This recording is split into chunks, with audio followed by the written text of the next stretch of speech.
people change. The guy or girl you married in 1998 may not be the same person in 2008. And that's what I think we're looking at with Tom Brady. The whole midlife crisis thing is real. Do you think this is father time, or is this father fame undermining Tom Brady?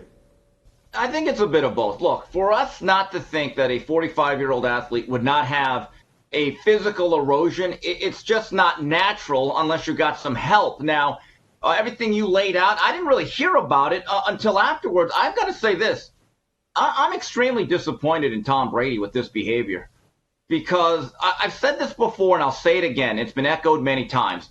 As the quarterback, especially a franchise quarterback who is iconic, you have to be all in. In other words, you got to be the first one in, last one out. Nobody can work harder than you in between all that time. And if you're not that guy, I feel bad for you. It's like being pregnant. You aren't or you are. There's no halfway. Now, the Wednesdays off, that's a concession I think that's probably made to a lot of older football players. I know in training camp, if you're in the league for 10 years, coaches say basically you get this day off. I'm going to cut your reps. I get that, because Wednesdays can be a day where they just install the game plan. It's more about the mental reps. I get it. You want to save the wear and tear. But him cutting out on the team flight to go to a wedding, and by the way, fall weddings during football seasons, aren't they the damn worst, Jay? I hate that. But Tom Brady made the commitment to be a professional football player. You know what being a pro is? A true pro does something even when it's not convenient. You better fly with your team. There's no excuse. You could zoom in your best wishes to Robert Kraft. I know it's your good friend, but you know what? You made the choice to unretire so you could not enjoy these type of moments. That's the sacrifice. And I'm sorry. I'm just wondering if Todd Bowles should have said, wait, Tom, if you're not on that plane, you're not going to start. It reminds me of a classic story. 1992, the Cowboys are all on the plane. One Michael Jerome Irvin is not there, probably coming out, finishing his business at the White House, and everyone's like, tick, tick, tick, 5 minutes to go. All of a sudden, Jimmy goes, close the door. And Troy Aikman's panicking. This is a funny story.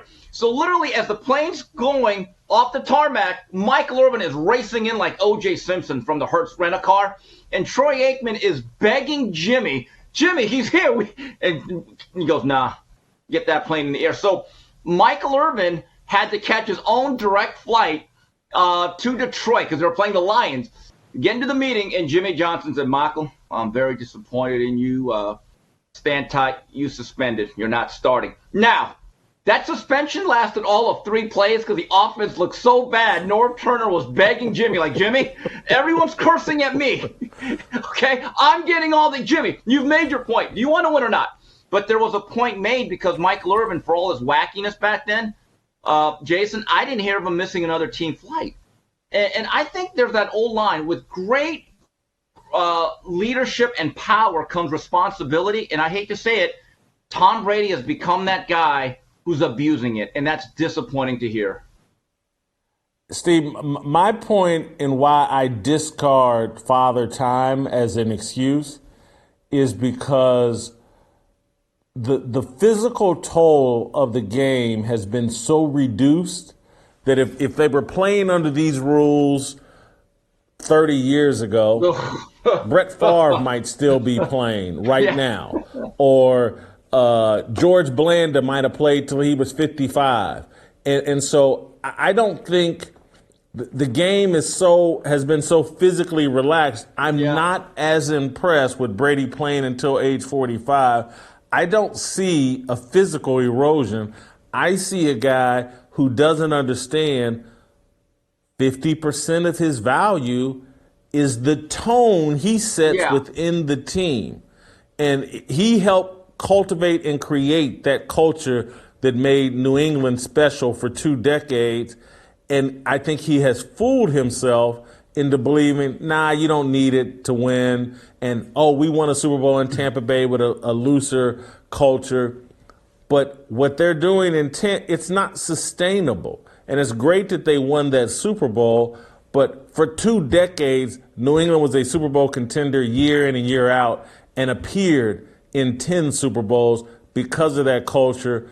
Brady has disavowed that culture and wants to be an entitled millionaire athlete like everybody else. Jason, could you imagine Brady going up to Bill Belichick and, hey, Bill, I'm going to catch an Uber to the game on Friday. I'm going to go to the wedding. Could you imagine what Belichick would mumble to him? I mean, seriously, but again, this is an age-old story that I see in boxing. When Muhammad Ali fought the Thriller in Manila, I mean, just a grueling 14-round fight against Joe Frazier in the third chapter, he should have retired.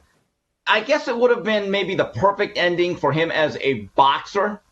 And then certainly after he beat Leon Spinks in their rematch in the Superdome several years later, after there was even more physical erosion, that would have been the perfect time to retire. And he kind of did for a while till Larry Holmes and all that money Don King brought to him in a suitcase, dragged him out. And then he fought one more time against Trevor Berbick, and it was a sad ending. I've said this about boxing. It doesn't give out gold watches. It hands out beatings. Now, I don't know if that's going to happen with Tom Brady, but you're absolutely correct.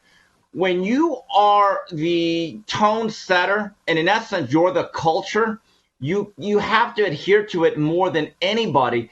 And I've heard a couple of players make this point. If Tom Brady, Mr. Tough Guy, is in my face as a big lineman, no matter how badly I'm playing, and I'm getting hit in the head, getting banged around, and this guy, Mr. Let me just catch you on there Sunday night or Sunday morning, is screaming in my face, there's a part of you in the back of your mind saying, excuse me, you get Wednesdays off, you took a private jet here, you went to a wedding, why don't you lay back and get rid of the ball a little sooner? Because you have the license to do that if you're putting in all the time and effort like anybody else. Like Troy Aikman was a very hard teammate, especially during the Barry Switzer years when he had to become the sheriff. But the reason why I think Troy had that license is, number one, he took a beating back in that era, but I don't think he ever missed a practice, and he certainly never went to a wedding on a Friday night and missed a team plane.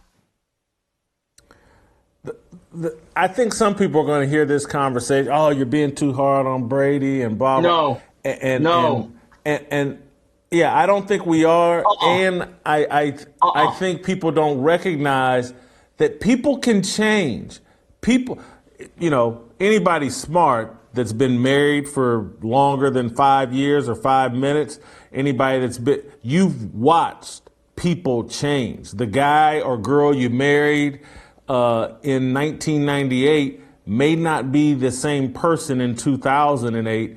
And that's what I think we're looking at with Tom Brady. The whole midlife crisis thing is real.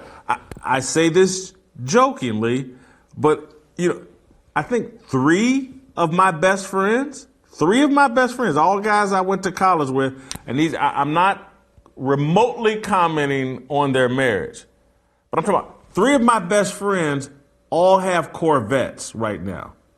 They literally, their extra car is a Corvette. And I'm just like, holy cow, this midlife crisis thing is real.